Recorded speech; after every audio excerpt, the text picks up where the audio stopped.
أنا فرموديكي صحيحة إمام أبو داود جراويتي وصحيحي كردوة، إمام الترمذي جراويتي وتصحيحي كردوة، إمام أحمد جراويتي وتصحيحي كردوة، وإمام حاكم جراويتي وتصحيحي كردوة، إمام ذهبي ابن كثير تصحيحي عن كردوة، ابن حجر عسقلاني والنووي تصحيحي عن كردوة، شاطبي وبيهقي جراوي على تو تصحيحي عن كردوة،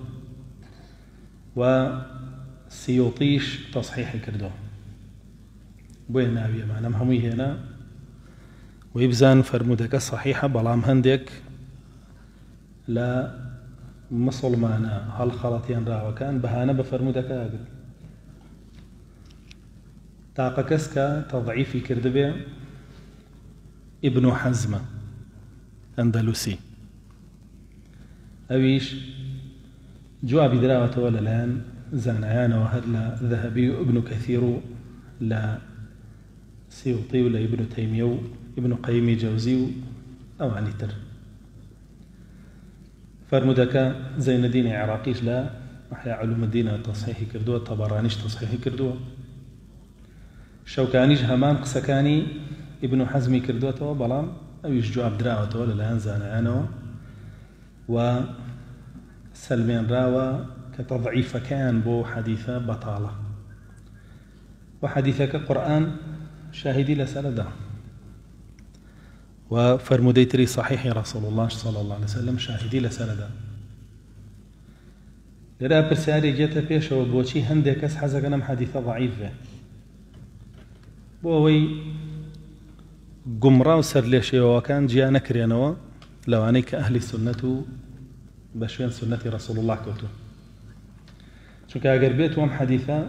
داني بيا بني بلا صحيحة أو وقتا أبي قمرا كان جيا كيتوا لو عنيك هداية دراون والله ما قرب لي ضعيفة أو يتربو خوي تروشك بيك واسوتي أميتيك الله وبير رشوس فيه خلقنا زاني كلا سر حقه وكلا سر بطالة جاء أهلي بطال ما بس يعني حديثة تضعيف كان باشا بلان فرمودك وكباس ما كرت اشتاقنيها نادي عربي وحقيقتي فرمودك لواقعي أمري مسلماناني شابين ره بجواني أقر لهر يكي ببرسي مسلمانان أمرو چند بشن ألان چند ألان زور وانا ألان وأقر بيان بلي هر هميان حقني هر بشي كان حقا هميان الله يكي كان حقا هميان ببيك وحق بنقر هميان بيك وحقا بو أوهمو بشن وأيان كواتهر يك بشيان حقا أواني كبطال ويفرمودك هرب خوي لواقعها هي جاء سياسية كانوا هاوشي وكانيان دين فرموده تضعيفا كان بوي خاطري خوان بجيري بلو جماعة قمرانا لقلم ندرين أقر لا يندا لحق أو ما بستك يعني بتايبت جماعتي أحزاب كان زوريان رقلم فرموده شو كازانن لحزب كان يعني لجروب كان يعني لفرقة كان يعني لطاقم كان يعني بلام حديثك لو باريس صحتها بس ما كل أشكال لزانان تصحيح يعني كردو قبول يعني كردو داني يعني بيانا وأحكام مشان لسر بنيادنا فرمودك كان لفظي كي هاتوا همي تفسيري يكتريكا أم لفظي أم هنا بيتي لفظي خويتي إمامي الجري بو خوي رواياتي كردوه وبو خوشي تصحيحي كردوه كبير ما تشوف لين إمامي الجري تصحيحي كردوه بلام أم لفظي خويتي فرمي عبد الله كري عمري كري عاص فرمي رسول الله صلى الله عليه وسلم فرميتي ليأتين على أمتي ما أتى على بني إسرائيل فرمي رسول الله صلى الله عليه وسلم فرمي أوي روي كردوة بني إسرائيل روكات أمتكي منيش هرشي بسر يهود ونصارايا هاتوا بني إسرائيل هردوا لها نقريته بسر أمتكي منيش هادين ما بستي أوي لتشيا لدينا لدنيايا لدينا لدينا بيش دنيا وبنصي فرمودي ترك لبخاري مسلم هاتوا فرمي لتتبعن سنن من كان قبلكم فرمي ايوي مسلماناني شوين ريتكي اواني بيش خوتانكون شبرا بشبر وذراعا بذراع حتى لو دخلوا جحر ضب لدخلتموه بس ببس بال ببال شوين ريشكي اوانا كون تنانا دقر بشنا كوني بزن مجوا يوش خوتاني بيا كان بدوهانا قيل اليهود والنصارى قال ومن القوم يعني في غمر إخوة صلى الله عليه وسلم ما بس قاو رجولك كان كعواشين يعني كمين فرمي أي أوان نبني كم بس كخواني ريشكي على بيجي أو هروانا عشان وفرمو دكان فرمي دواء أوي كافرمي أوي بسر أوانا دي بسر إيوش هادي أفرمي بني إسرائيل بجبون مش قرآني لسنة فتقطعوا أمرهم بينهم زبرا كل حزب بما لديهم فرحون باسي بني إسرائيل كا قرآن أفرمي هرهميان خويانيان بشبشك جروب حزب جماعة هر كساش ضل خوش بو بويك لسريتي وبويك بدواويتي يعني هر كسوهاوتي من حق وهر كساش ضل خوش بو بقرة بالغي شوار دوري خوي بكرسي كاني وبمزقوتكي وبمقر كاني ومي ضل خوش بو جاء آياتكوا فرمي دكا شو فرمي بنو إسرائيل بوشي وبش بون جاء الليلة جروبا كان يعني ديارية كافرمي أوان آخر بش بون يعني لسردمي عيسى كوري مريم أبو كبون بچن بشو حفتاو دو بش أي سرتاي بش بون يعني لسردمي كيابو لسردمي موسى أبو عليه السلام أو كاتبون بچن بشو بون بحفتاو يك بش بلام لسردمي عيسى آخر بش بوني بني إسرائيل بون بحفتاو دو جروب أو بلام لما يانا أم أمتي آخر زمانا بيشي بني إسرائيل كوي خرابتر بلو أبي بتنو أبي بحفتاو سيبش قولوا بيكي لوان زيادة وأم بش بونا قرآن ما جيب كدعوة بو إيمش كالله جل جلاله فرمي وأن هذا صراطي مستقيما فاتبعوه ولا تتبعوا السبل فتفرق بكم عن سبيله ذلكم وصاكم به لعلكم تتقون فرمي والربازي منا أم قرآن سنة بوم ناردون صراطي مستقيم لسري برون ودعي بكون فلا تتبعوا السبل شوين أو رقايانا مكون كلو رقايا وجياع كريتو صراط فراوانا راستا ريكا روناكا سبل فراوان نية بيتشا تاريكا لتنشتكاني ويتي ماشا فرمي ولا سر رقا كبرون رامين لامين بو ريشكاني تركا لتنشتوي أما أو ريشكاني تركا أمانا جروبا كان هموشيان سر كردي خوان يعني هي ريبري خوان يعني هي أمين داري خوان يعني حديثة كوا دوت ابن مسعود فرمي رسول الله صلى الله عليه وسلم ختيك الريكي بوكردي فرمي مسيراتي الله كمن بيشان معه وكأي ولا سريد دواء ايوه ختي بشوكي كدواء لتنشتكان ايوه فرمي امانش سبيل كان كالله جل جلاله فرمي فلا تتبعوا السبل شوين او سبيل انا مكون ايوه هرب سرقا كتير تعنابرون براستي چونك فتفرق بكم عن سبيله لبروي لسرقا راسك لا تانيا انجا فرمي على كل سبيل شيطان عشان هر يكي لمريت كان الشيطان يكي لسنة هر هموي يدعو الناس إليه خلق ما قتابه دعواك يعني إعلامي هي راقان دنيا كنالي هي أندامي هي مقري هي خلق بان قابل رقاكي خويا لورا من راس هم يوهك هم قرآن أو بابا تمام بوش أسبينك هم أمة تفرقيتك ديان فرمودي ترهي ديان آياتي ترهي باشا جاء فرمي أمتكي من أبن با حفتا وسيبشا ئەبۆ شێوە شەیطانەکان ڕێگایان بۆکەنەوە 73 گروپیان لێجیاکەنەوە لە هەردوو لاوە جا ئەفەرمێ خەتەکانی لە هەردوو لاوەک زان ناماژێ بۆچی یعنی جەماعەتێ تەنازل بە ناوی نەرمونیانیەوە جەماعەتێکیش بە ناوی توندیەوە لەو لاوەڕۆن یعنی زیادەڕەوی و کوردڕەوی کۆمەڵێ لە گروپەکان کوردڕەویەکەن لە دینە کۆمەڵێ لە گروپەکان زیادەڕەویەکەن لە دینە مەرجیش نییە ئەوانەی زیادەڕەویەکەن لە هەموو دینابیکەن مەرجیژەوە نیە کوردڕەویەکەن لە هەموو دینابیکەن سەخۆ هەمانە زیادەڕەویەکە لە چییە زیادەڕەویەکە لە ئالوبەیتیان کا بەخوا زیادەڕەویەکە لە پیاوچاکانیان پەرستێ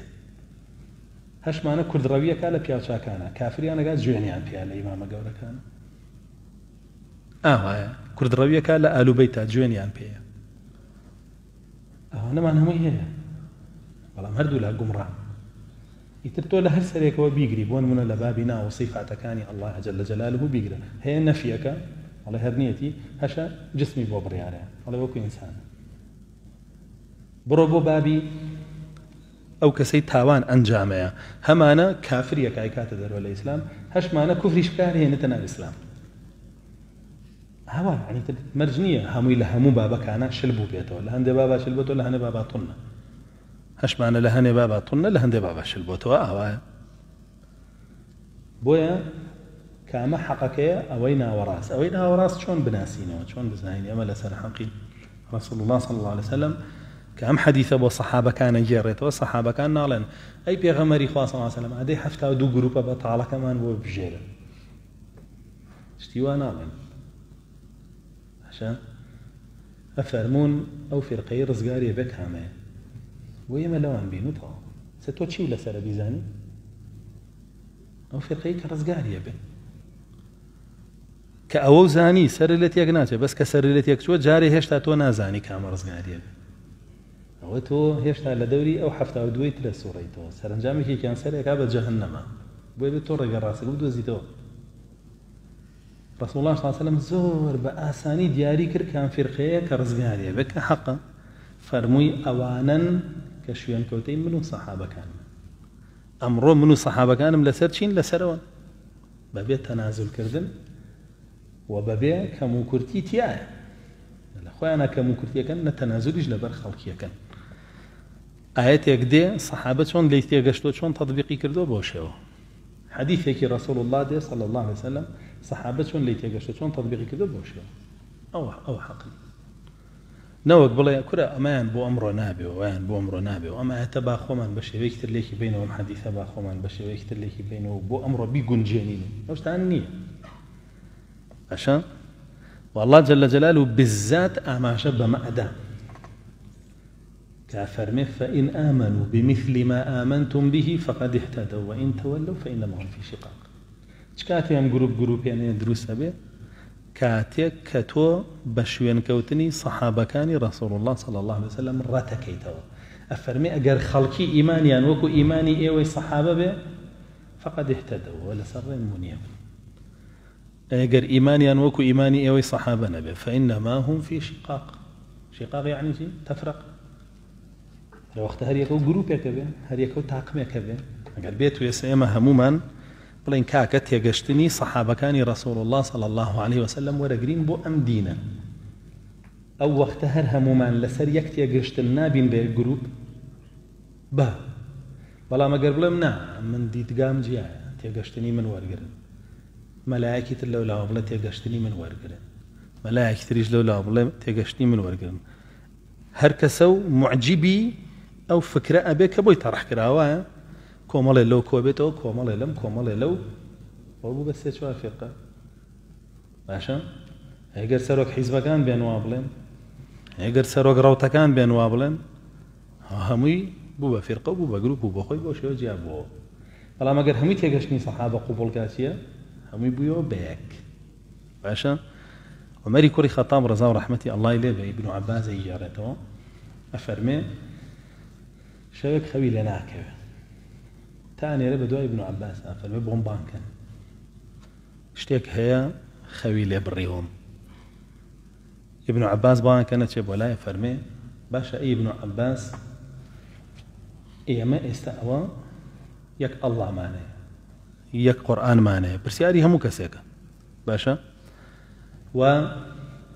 یەک ڕەسوولیشمانەیە دینەکەمان وسیانەیە الله جل جلاله قورئانەکە ڕەسوولەکە صلى الله عليه وسلم باشە بۆ رسول الله صلى الله عليه وسلم فەرموویەتی ئێمە بەش بەشە بین بۆ وای فەرمووە خۆ لە سەردەمی ئیمامی عومەرە بەش بەش بوون نەخێر لە سەردەمی ئیمامی عوثمانیشا بەش بەش نەبوون باشە لە دوای ئیمامی عوثمانەوە بەش بەش بوون دروست بوویە لە ناوەڕاستی سەردەمی ئەوەوە ئیگنا لە سەردەمی ئیمامی عومەڕە ڕەزا و ڕەحمەتی ئەڵڵای لێبێ بەش بەش بوون نەبوو بەڵام قەناعەتیش هەبوو بە فەرموودەکەی رسول الله صلى الله عليه وسلم کەیەتە دی وتی وەرە ئەمەم پێ بڵێ فەرمووی ئەی عومەری کوڕی خەتاب ئەی ئەمیری ئیماندارە ئێمە کە قورئان دابەزی رسول الله صلى الله عليه وسلم پێی ئەگەیاندین و بەسەرمانە جێبەجێ کرد وتی وتی بۆیە هەر هەمومان وەکو یەک جێبەجێمانە کرد لەسەر یەک جێبەجێکردن و تەطبیقکردنی قورئان بووین بۆیە بەش بەش نەبووین هەمومان لەسەر چی بووین یەک تێگەشتن بۆ قورئان و حەدیث فەرمی دوای ئێمە قەومانێکیان کەسانێک دێن هەر یەکەو تێگەشتنی خۆی تەرحەکە انشاءالله تێگەشتنی خۆیان بووە هەر یەکەو تێگەشتنی استیخباراتی وڵاتێکە تێگەشتنی خۆشیان بووە باشتر بوو چونکە دوایی سەیرەکەی ئەو فکرە هەموو بەرهەمەکێشێتە گیرفانی دەوڵەتێکی ئیقلیمیەوە خۆتان دیقەت بن وایە یا ئەچێتە گیرفانی حیزبێکی عەلمانیەوە خۆتان دیقەت بن وایە فەرمووی رسول الله عومەری کوڕی خەتابی بن عەباس کە ئیتر هەر کەسە و تێگەشتنی کەسێکی وەرگرت ئەو وەختە بەش بەشە بن جا دیقەتیش بن سبحان الله ئەوانەی دوای عەقڵیەتی خەڵکیەکەون لە دینە هەر ڕۆژە و لە لای جەماعەتێکن هەر ڕۆژە و لەسەر ڕێچکەیەکن چونکە طەبیعەتی ئەفکارەکان وایە طبيعتي بيرو باور وافكار كان واه امرته فكري فلان كاس بقوه بلاته معجب يبيدو هكذا بيعني فكري قديه لا فكري وبقوه تر صلي بخار راس تر باواز لم بين مسم ولا تي ولا دو بيعني فكري كتريه لا يهرد كان بقوه تر ليه مسم ولا هوا تو شو خونا قريته بدل افكار كان ورؤي تا قلب بيتوبه جهنم بەڵام مسلمان کە لەسەر فکری سەحابە جێگیر بوو فەقەد اهتەدە و لەسەر هیدایەتە بێ بۆ فکری تر ناگەڕێ بۆ تێگەشتن و لێکدانەوەی تر ناگەڕێ بۆیە ئەگەر دیقەت بن لەوەتەی ئیسلام هەیە لە سەحابەکانی رسول الله ئەدرێ بۆچی بۆی خەڵک شوێنیان نەکەوێ ئەی شوێن چی بکەوێ شوێن ئەفکارەکان بکەوێ و پەرتەوازە بێ کە پەرتەوازەش بوون تۆ کەنانە خۆی چۆنەی خۆی پارویەکە کردووە گەورە هەمووی بکەی بە قوڕک تا بخنچەی ناوەڵە باش باش ئەی خەیتە دەمتەوە ئەوەندەی دەمەیەگرێت تا تەواویەکەی ئومەتیش کە بەش بەش بوو پارچە پارچە بوو بەش بەش ئەم بگرە و ئەو لابە و ئەو بێنە و ئەو بەرە و تەواو ئومەتە تەواو کرد و هیچی نەهێشتەوە ئەو لەبەر ئەوەیە ئەبێ ئێمە بەش بەش بین دوژمنەکانمانەوەیانەوێ لێمان بۆ ئەو مەبەستەش بەش بەشیان کردوین بۆی بە ئاسانی بچێتە خوارەوە لە قوڕیان و لە گەرویان وە چوشین لە سای سەری خۆ فرۆش و دین فرۆشەکانەوە کە خۆیان فرۆش بە ئیستیخباراتی وڵاتەکان و خۆیان فرۆشت بە دوژمنانی دینەکەمان ئەوە حەقیقەتی ئەو بابەتەیە بۆیە بەڕاستی ئەم فەرموودەیە ئەسڵەن نەخۆشی ئومەتەکە دیاریەکە و عیلاجەکەشی دیاریەکە نەخۆشیەکەمان کامەیە بە قسەی دوژمنەکانمانەکەین عیلاجەکەمان کامەیە با بینەوە سەر تێگەشتنی سەحابەکانمان ئەنجا ئێستا ئەوانەی دوژمنی ئەم فەرموودەیەن بیان ناسن کە دوژمنی ئەم دینن ئەبێ ئیلا گروپێ هەبێ لەسەر حەق بێ لە صحیحی مسلمە رسول الله صلى الله عليه وسلم وافر لا تزال طائفة من أمتي ظاهرين على الحق بردوام جروب جماعة لأمتكم لسرچين لسر حقا حق كامل ما أنا عليه وأصحابي حق أويك رسول الله صلى الله عليه وسلم لقل صحابة كاني لسريبون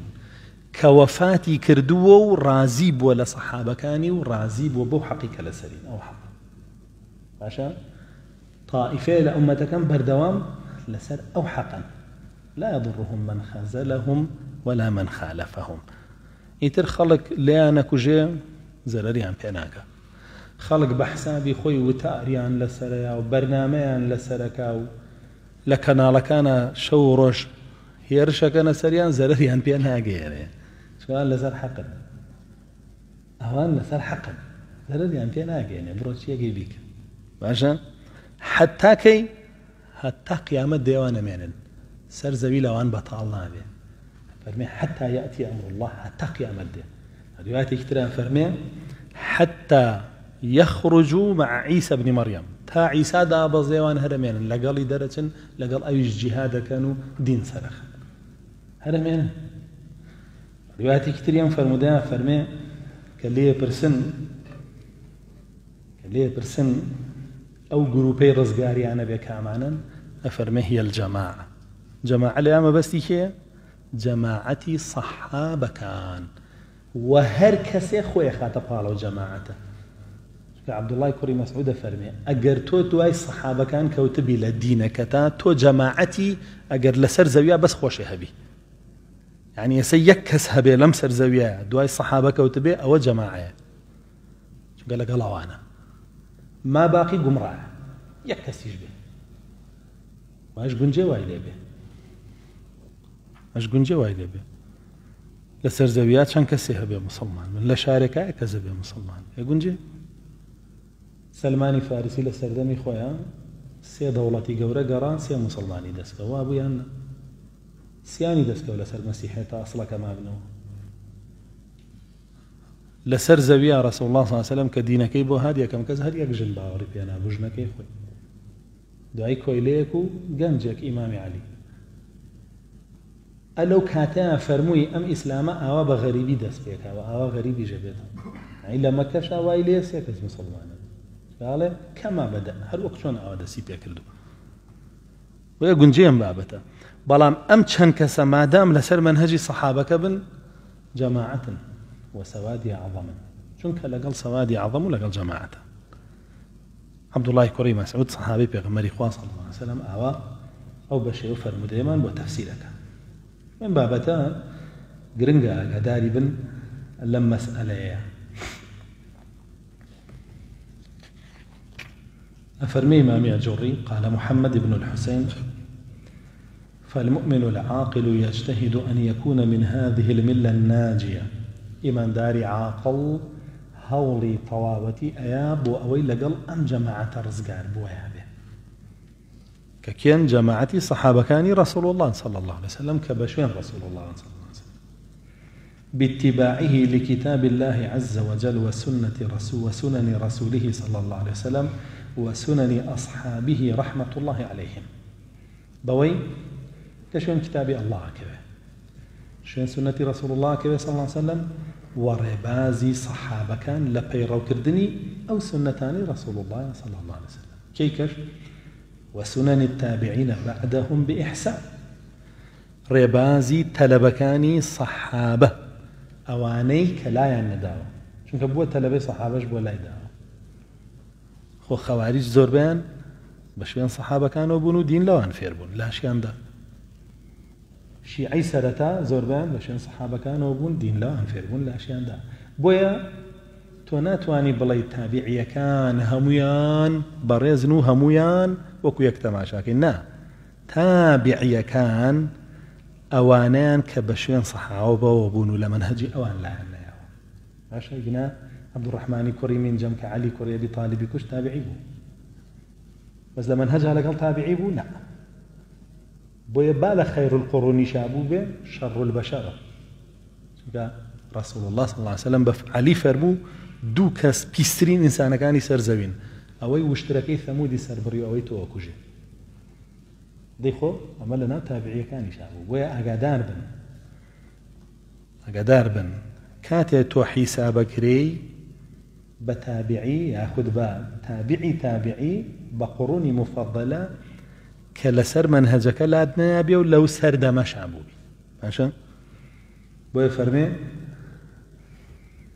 كابئ ما نجبشين صحابة كانوا أبوبن وقول أئمة المسلمين ممن لا يستوحش من ذكرهم مقسي طواوي إمام كاني مسلمانانا كأقربيت ناويان بيني إنسان ضلية كذا توبا ناويان بيزار نابي لناويان وكو كي بس خو مشركين وكفار بيان بيزار بن سفياني ثوري إمامي أوزاعي مالكي كري أنس إمامي شافعي إمامي أحمد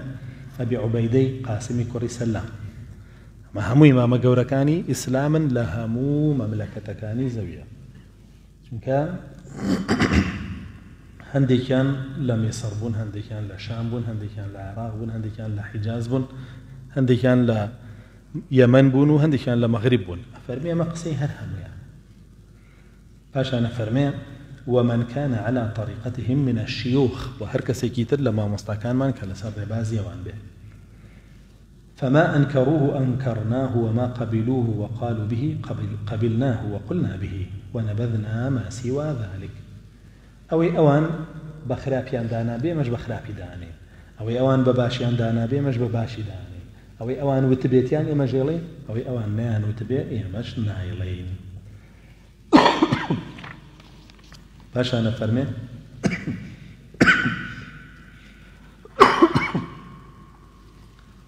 سمعت يوسف بن أصباط يقول أصول البدع 4 فرمي يوم ليبوا يوسف كوري أسباط كتابعية فرميتي بنما كان قمرائي لتشوار جروبا سرچاوي قلتو يعني أم حفتا وسيا جروبا حفتا ودو جروبا قمراكي دانكي تريانا هر هميان بنما كان قريتو بوشوار جروبي قمرا الروافض والخوارج والقدرية والمرجئة جارق واشا بنما كان يعني لم شوار جروبا ورقرتو شيعة خوارج قدرية كان مرجئة همي لوان فيربون همو شيان لوان ورقرتو يكي چندين فرعيان ليبوتو تاوكو حفتا ودو جروبا قمرا كان تاو كردو ثم تتشعب كل فرقة 18 طائفة أفرمي هل يكي لم شوار جروبا قمرايا هجدا جروبي قمراي ليبوتو بوا حفتا ودوكا دروز بو باشا فتلك 72 فرقة والثالثة والسبعون الجماعة التي قال رسول الله صلى الله عليه وسلم أنها ناجية مقصي يوسفي أصبات كوري أصبات وقبل تابعي أنجا فرميتي بما حفتا ودو جروبا قمراكا كوبونتو لتشوار دوري أو تشوار جروبا باش أنا فرمي جروبي حفتا وسيمش جروبي مسلمانانا كشوين الصحابة كان كوتونو رسول الله صلى الله عليه وسلم فرمي أوان رزقان